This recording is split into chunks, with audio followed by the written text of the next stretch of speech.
Okay, we've got a bowl of quality tobacco. We've got a dram of good whiskey. Let's go back. Welcome to the Tainted Tavern. Welcome to the Tainted Tavern. Come sit inside with me.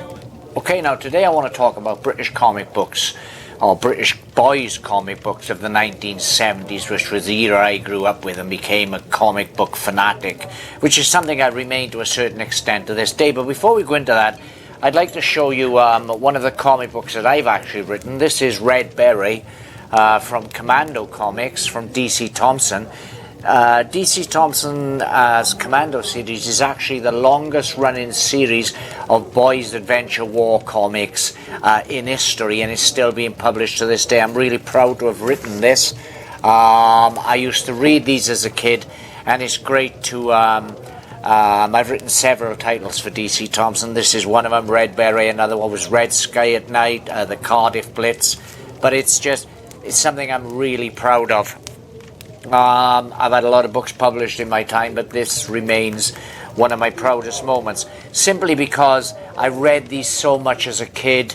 I remember my uncle reading them, my grandfather reading them. When I was a kid, I'd buy an issue, my uncle would borrow it then my grandfather would borrow it, and now I'm part of this legacy of DC Thomson's Commando for Action and Adventure, which is the longest running boys adventure series of war comics in history. So I'm very, very proud of that. So today I want to talk about boys adventure comics, or rather the comics that influenced me more as a child, that defined my childhood in many ways. And before I start going on, because I've got a lot to show you today, I've written, in order to pick the excitement and the influence that these comic books have had on me throughout my life, I've written a little prose poem, and I'm going to present it here for you quickly, because this will sum up the feeling, then we'll get on with the bulk of the video. I must warn you that this prose poem, the words are mine, I'm doing the narration, it's my voice you will hear, but I have used AI tools to visualize a few effects to just make it more effective, so I hope you don't hold that against me. Anyway, here it is. Back then, the world seemed to be black and white. 3 TV channels, nothing for us. A grudging hour each weekday, a Saturday morning delight. That cathode tube, that flickering screen. And mother asking, "Where have you been?" Cheap paper with inky, sticky fingers provided escape. Devoid of capes, the stories would linger. Desperate Dan, Dennis the Menace, Major Easy, Dan Dare, Union Jack Jackson, Billy Dane, Johnny Red, they were all there. Pennies we'd pay, 5p, 8p, 10p, but seldom more. The stories from Thomson, IPC and Fleetway, they all made our day. Things were okay. The girls had their Jackie, Bunty and Misty, but we had a Warlord, our Battle and Action in 2000 AD, the Tiger that rode, the Roy of the Rovers that scored, Bullet, Wow and Cord and more. It was all so whizzer to read without chips. It may have been a bronze age for our friends in the States, but here in Britain, smoke and grime, dustbin spilling over, landlords calling time, ever-rising rates. Yet beneath these cheap paper covers lurked a true golden age that turned a generation into comic book lovers. Yet more adventures waited at the store. Just go on. Open that door. Okay, well, I hope you enjoyed that. I'm going to start off now by showing you. I'm smoking Balkan, Samuel Gowick's Balkan mixture in here. It's really good. And I'm drinking a Jack Daniels on ice. Jack Daniels, billed as a Tennessee whiskey, though it's basically a bourbon, even though Jack Daniels won't admit it's a bourbon. They say, no, this is distinct from a bourbon, it's a Tennessee whiskey. But there's another video in that, and we'll get on to that one day. Let's get on to the main subject of today's video, and that is boys comics. Now, I grew up with comic books. I can always remember my mother discovering because I managed to fake it in school. But I remember my mother discovering, maybe I was 8, 9 years of age, that I couldn't read. And there was one summer holidays when I was about 8, 9 years of age, so that would have been about 1970, 73, 74. My mother kept me in for the entire school holidays. And it became a battle of the wills between me and my mother, because she was going to teach me to read and I wasn't having none of it. I was ignoring her. But in the end, my mother's will was stronger than mine, and I had to give in, and she taught me to read, and it's the best thing that anyone have ever done for me, because once I learned to read, an whole new world opened up for me. And by the time I went back to school after that summer holidays, I suddenly found myself, without realizing how, in the top grade of readers in my school. And when I went to the comprehensive school, I was up there with the best readers. Ever since my mother taught me to read, and I thank her so much for that. It's the best thing anyone has ever done for me. It opened a new world for me. Now, I discovered comic books shortly after that. And back in the 1970s, there were loads of comic books being published. You had the humour comics, the most well-known being the Beano and the Dandy. You had the action-adventure comics, such as Warlord and Battle. And later on, then, you had the sci-fi comics coming in, such as 2000 AD. And then they revamped Eagle, which had been a comic before I was born, which had been a big comic in the 50s. They revamped that for a period, and I read them all. But by far my favourite comic book of the entire... I've got a stack of comic books here that I've just grabbed from my collection, because I've got quite a few hundred in my loft. But I've just grabbed a few here just to give you some examples. So this is not going to be representative of my entire collection, nor the entirety of 70s boys comics, but I will try and fill in as much as I can. So this is a copy of Battle I'm about to show you from the 5th of July 1975, priced at 6p. Now, I would have been 9 years of age when this came out.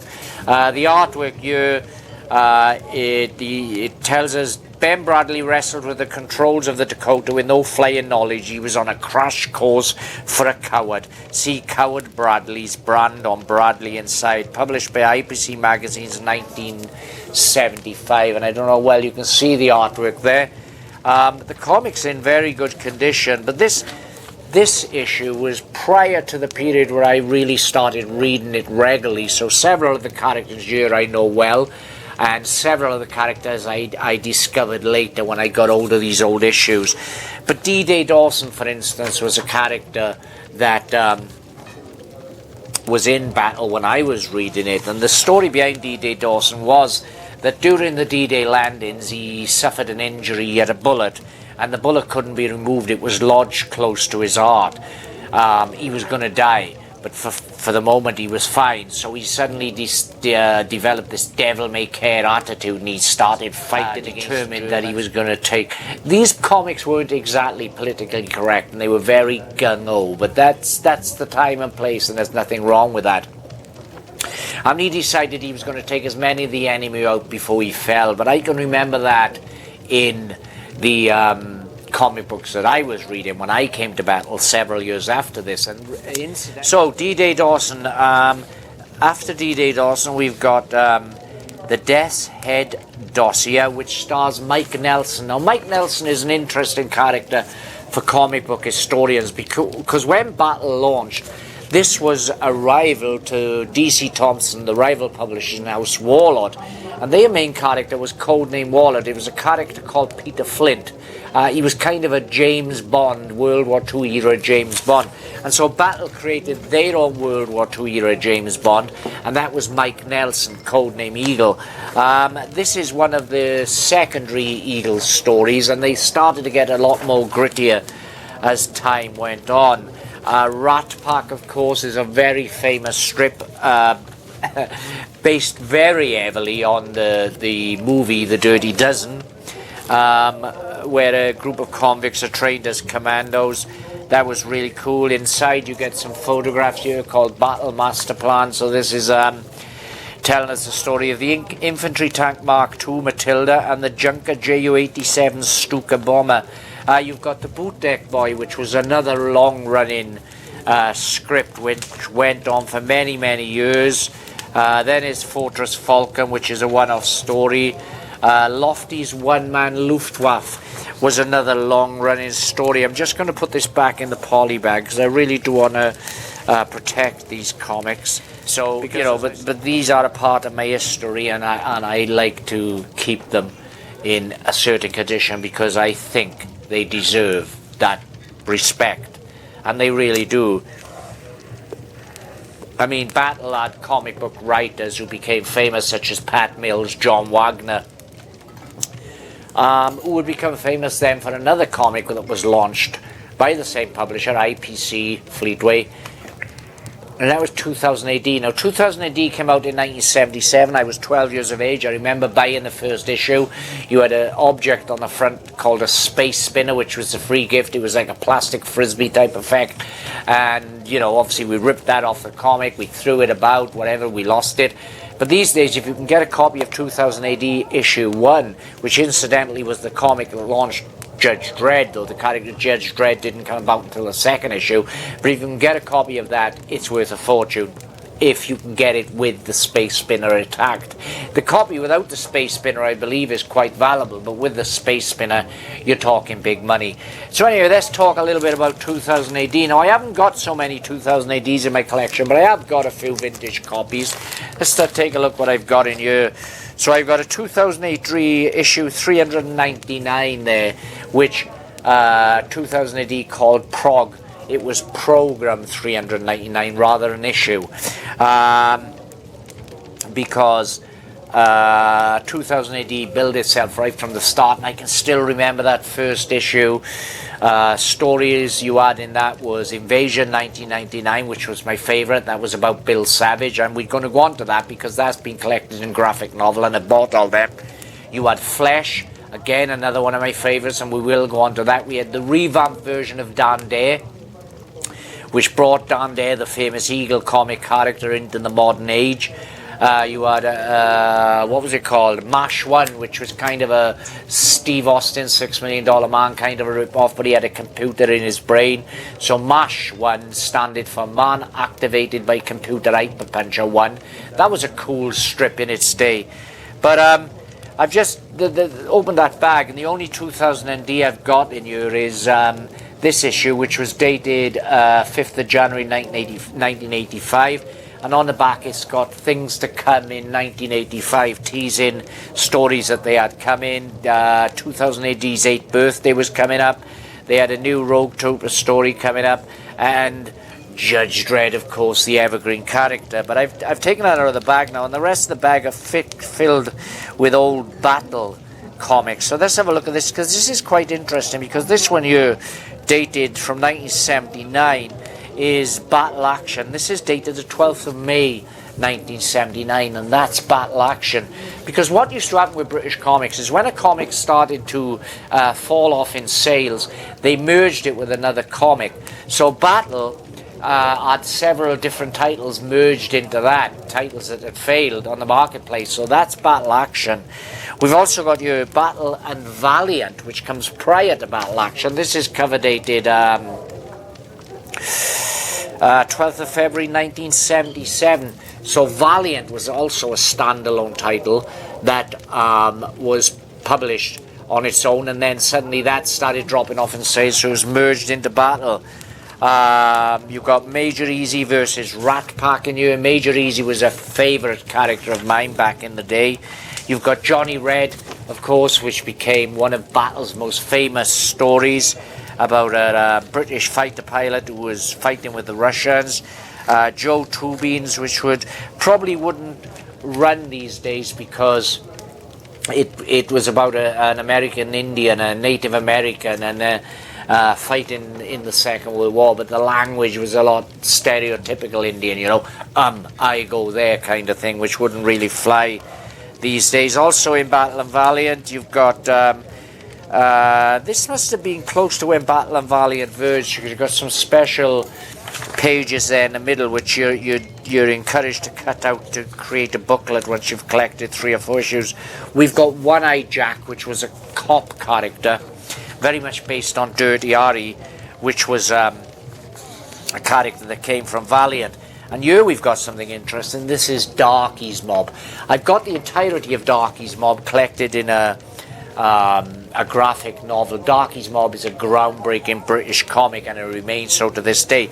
There's another issue of Battle and Valiant there. Then we're on to Battle Action. Action, I think, had the longest run with Battle. Action, the comic itself, folded. It was a troubled comic. It was banned because his first few issues were very violent, and there's a video in that I will tell one day, but it was banned. Then it was revamped, but the edginess had been taken away because of the ban, and it didn't last too long after the revamp. And it was merged with Battle, but when it became part of Battle, it stayed part of Battle for many, many years. There's another photograph, another cover here of Battle with Valiant from the 27th of August 1977, and that cover image there shows the character of the Sarge, who was one of my favourite characters when I was a kid. So let's pop these back in the poly bag now, and we'll talk a little bit more, because American comics seem to get all of the, articles written about comics seem to concentrate on American comics, Marvel comics, DC comics, things like that. And they always have been the prime movers, I suppose, in the comic marketplace. But British comics hold a very important part. Now this, it's kind of an hybrid. This is called Fury. Now this is a Marvel comic, but this is the British arm of Marvel. I've only got 2 issues here. These are dated 2nd of March 1977 and the 3rd of March 1970. No, on March the 30th rather. So it's issue 2 and issue 3. Fury issue 2 and then Fury issue 3. Now the main character you can see on here is Nick Fury. Yes, that's Nick Fury of Avengers fame. But Nick Fury originally, in his comic book in Marvel, in the proper American Marvel comics, used to run the Howling Commandos.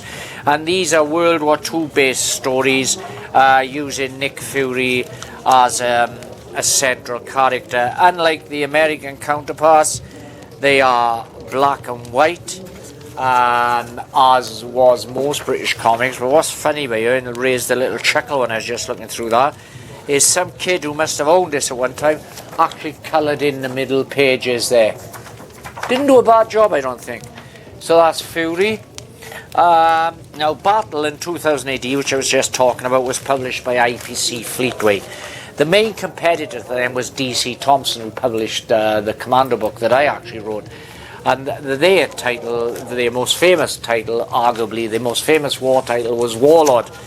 Birth certificate just dropped out of here. And it's my birth certificate.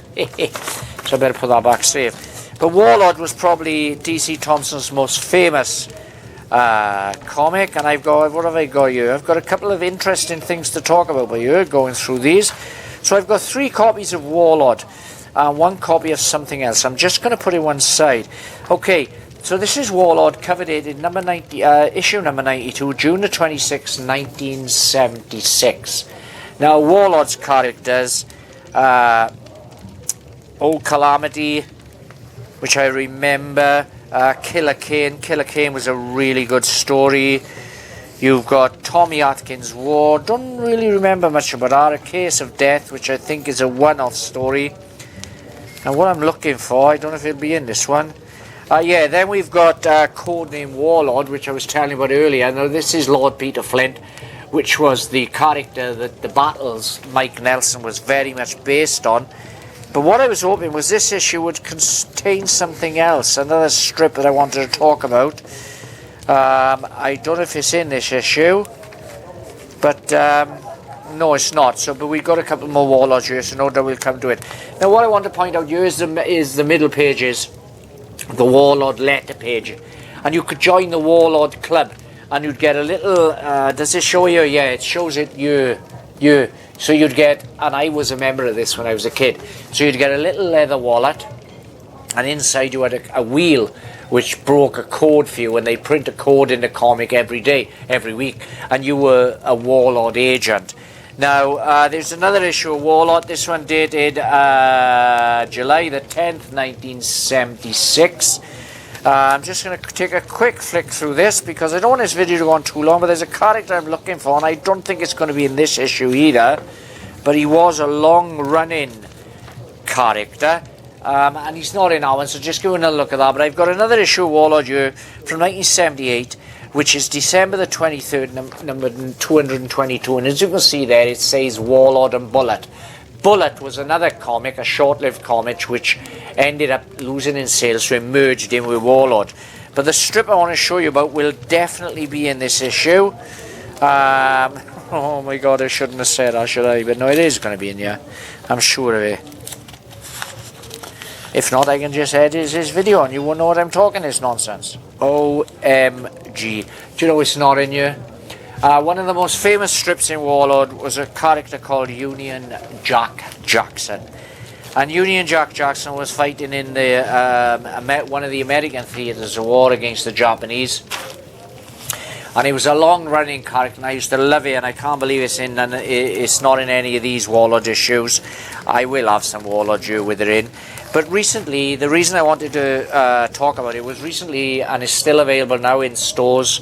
TJ Jones has got it. I saw an issue the other day. Commando Comics, that is, these guys have printed an handsome bookazine of Union Jack Jackson's adventures. That's worth getting. Now, another comic from DC Thomson, but this is before my time. This was published on the August the 22nd, cover date in 1970. So I was only 4 years of age, and so I never would have seen this paper back in the day. But this is The Wizard. This is a mixture of sport, war stories, adventure stories, which was very similar to when I was growing up, because you had comics like that which contained war stories and picture stories. But flicking through this also contains a western short story called Johnny Modesty. Okay, so let's put that one aside now and see what else we've got here. I've got a stack of comic books here, but obviously I'm not going to show them all because it would just be going on too far. So I'm just looking at more interesting titles here to show you. Here's an issue of 2000 AD, which says featuring battle action. Now this is a more modern comic. The cover date on here is, if I can see it, 20th of September 2023. Now I don't really pick up this comic regularly these days, but I would have picked this issue up because it had battle action stuff in there. And I remember being disappointed because they'd updated all the battle action stories to fit in with the 2000 AD type thing. That wasn't what battle is. This is a very early issue of battle action. Battle rather, before it even merged with action. Cover price 6p. This is from 1975. And that's the artwork there. Okay, we've got another selection of Warlord comics here. So I'm going to hope now that Union Jack Jackson is in here, just so I can show you a strip on camera. So I'm just looking through it. We've got Holocaust Squadron, Union Jack Jackson. There he is. And that was a strip that I particularly loved when I was a kid. Warlord went on for a great many years. And it was a pretty iconic comic book back in the day. I've got several copies of Warlord here, as well as some earlier copies of Battle. This is January the 9th, 1982. There we are. There's the artwork. Roy of the Rovers. This is a very famous issue. Roy of the Rovers was a character that originally started in Tiger comic. And then he was so popular he got his own script. Roy of the Rovers was a striker who played for Melchester Rovers. He eventually became a player manager and he was shot. And this is the famous issue in which he was shot. Absolutely astounding comic books these were back in the day.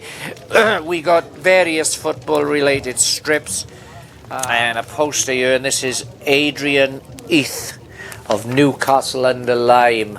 What's interesting when you pick up these old comics is they very much are time capsules. Speaking of Roy of the Rovers, here's a graphic novel which is a bit battered because Maddie, my bulldog, decided to eat it one day. I was angry. But this collects a lot of the Roy of the Rovers stuff into a graphic novel format. Okay, we've got here a Dandy Summer Special.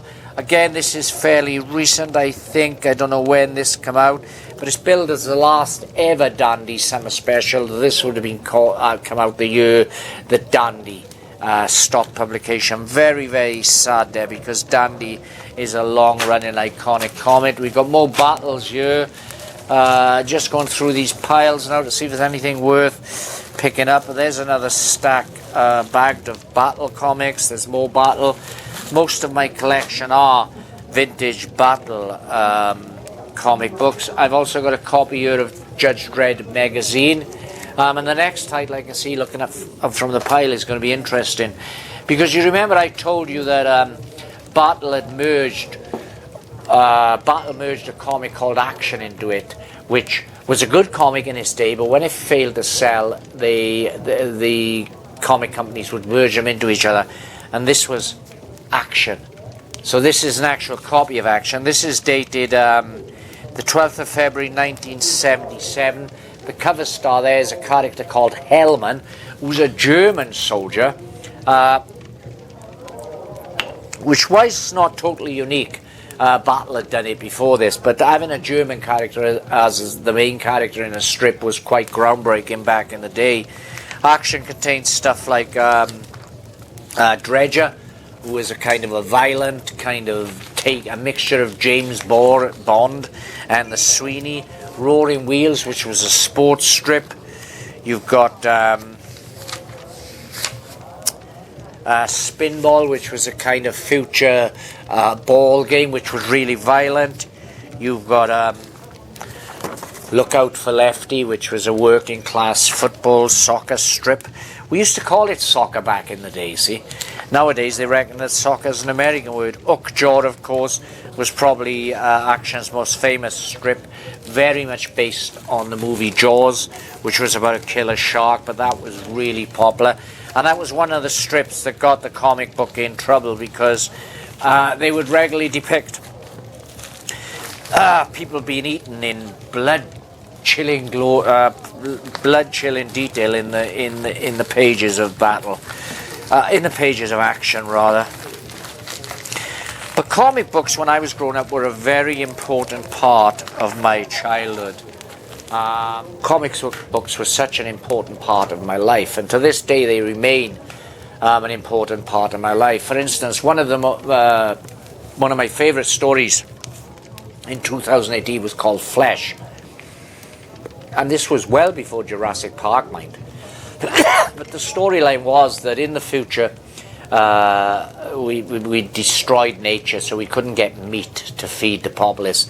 So time travel was invented, and they sent a corporation sent rangers. They were very much like cowboy heroes, rangers, back into time to kill dinosaurs to bring the flesh back. And that ran in 2000 AD for a great many years, and I've got a graphic novel edition of that there this year, which collects the entire first run of Flesh and the follow-up, which featured a different character. The original run of Flesh featured a character called Joe Regan, and that was my favourite run of Flesh, so I bought that in graphic novel. Ditto, another character, Bill Savage, also featured in 2000 AD. This was about an invasion of Britain by a fictional totalitarian force called the Volgans, and this ran for a number of years in 2000 AD, and it also returned many years later under the title of Savage rather than Invasions. I've also got those graphic novels in my collection. This year is Garth Ennis's Battle Classics, which collects stories by John Wagner, Mike Weston, Cam Kennedy and art John Cooper, Alan Ebden and David Hunt. So this collects some classic stories from Battle. HMS Nightshade is well covered in here. It's a really handsome hardcover book. As I say, these comic books are part of my childhood. So this is an interesting one from the 1st of November 1980. 5 days before my birthday. This is a copy of Battle Action, and the cover picture here is Charley's War. Now, Charley's War is a comic strip unlike any other. It was in a boys' action-adventure comic strip, but it was based on the First World War, which in itself was unusual, because most comic strips concentrate on the Second World War. But it was based on the First World War, but what made it really unusual and absolutely groundbreaking, and I would stand my ground with anyone arguing the importance of comic books, that Charley's War is probably the finest comic strip ever written. It was set during the First World War, and it was very much an anti-war strip, and it showed the realism of of war. You know, it wasn't gung-ho stuff all the way through. It was very, very poignant. It was touching. It could be tender, and it was horrific on times. And I've collected the entire run in these graphic novels here. This is volume 1, A Boy Soldier. Brilliant, brilliant work. It's an absolute work of art. I don't know how well the camera's picking up that artwork, but Charley's War is the best. Anyway, that's been a little look through British comics. So I hope you've enjoyed this video, and please give it a thumbs up, leave a comment down below, and if you haven't done already, then please subscribe. That's very important. I've been drinking a Jack Daniels with you and smoking a bowl of Balkan mix, so all the best. Cheers, Yaki Dan, thanks for watching. Please come back soon to the Tainted Tavern. Please come back soon.